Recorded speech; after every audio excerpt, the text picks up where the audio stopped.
Desta volta veremos como configurar unha interfaz de rede nunha máquina Windows. Neste caso utilizaremos un Windows 10, pero bueno, máis ou menos Windows 11, Windows 10, o xeito de configurala é exactamente igual. O único que dá un poquinho máis traballo nos sistemas, ou polo menos a min, o que me dá máis traballo nun sistema Windows é atopar onde está a configuración dos interfaces de rede. Eu vou vos ensinar un par de xeitos, vale? Un máis old school e outro pois máis en consonancia coas últimas versións de Windows 10 e Windows 11, vale? Primeiro de nada, eu teño o meu interfaz de rede en VirtualBox en rede interna, vale? Se vos fixades ten unha IP dentro do rango de 169.254, vale? Se lembrades, isto ten que ver coas redes a pipa que o vimos nos apuntes, vale? Isto quere dicir que ahora mismo non hai configuración de rede, deuselle unha IP, pois, gracias ao Windows pola pipa, pero bueno, non hai configuración de rede porque non hai nesta rede interna ningún servidor de HCP, nin está configurado de xeito manual, vale? Entón, prememos co botón dereito aquí no interfaz de rede, vale? E abrimos a configuración de rede, vale? Aquí podemos darlle a propiedades e indicamos dentro do dispositivo de rede, podemos editar a configuración IP, vale? Ahora mismo, como vos dicía, está en automático, é dicir, está solicitando unha configuración, pero non ten ningún tipo de configuración. Entón, o que fago é darlle en automático e o poño en manual, vale? Xa vos falei da diferencia entre IP versión 6 e IP versión 4, nos faremos que IP versión 4 e comezamos a introducir os datos, vale? Así que aquí poríamos unha dirección IP válida, por exemplo, unha privada, 192.168.0.1, IP que coñecedes todos. Vale?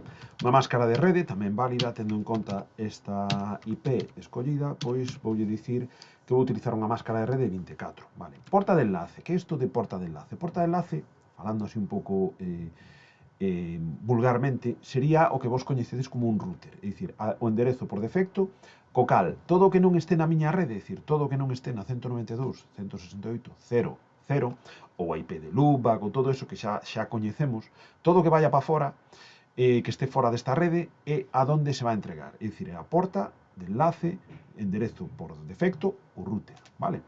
Imaginemos que non teño router, se vai dar un pouco igual. No caso de que tivese router, teria que indicar a IP do router. Eu non teño router, pero imaginemos que teño un router pois dentro da rede, obviamente, o router ten que estar dentro da mesma rede, e voulle poñer pois o 254, que como xa falei en clase, sabedes que os dispositivos de interconexión de redes, pois se poñer ou as IPs máis baixas ou as IPs máis altas, é unha convención, vale? Despois, DNS, temos dous, DNS preferido e DNS alternativo. Por que temos dous? Porque se cae un para non quedar tirados, vale? Os DNS, se a nosa rede tivese servidor DNS, teríamos que poñer a IP dese servidor DNS, a IP dentro da rede dese servidor DNS.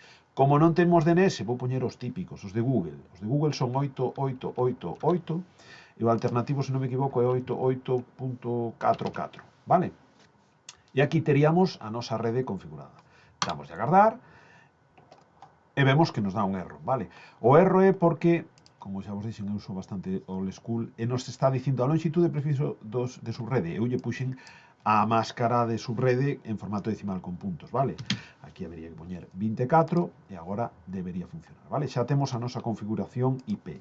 Como comprobar que todo isto está correcto? Pois abrimos unha consola, escribimos ipconfig e aquí nos dá que temos a nosa configuración IP correcta, vale? Outro xeito de entrar a configuración, que é máis, como vos dicía, máis old school, vale? Aquí, se non me equivoco, en Ethernet, prememos e lle dicimos a cambiar as opcións do adaptador, xa nos aparece unha ventaniña un pouquinho máis bella, vale?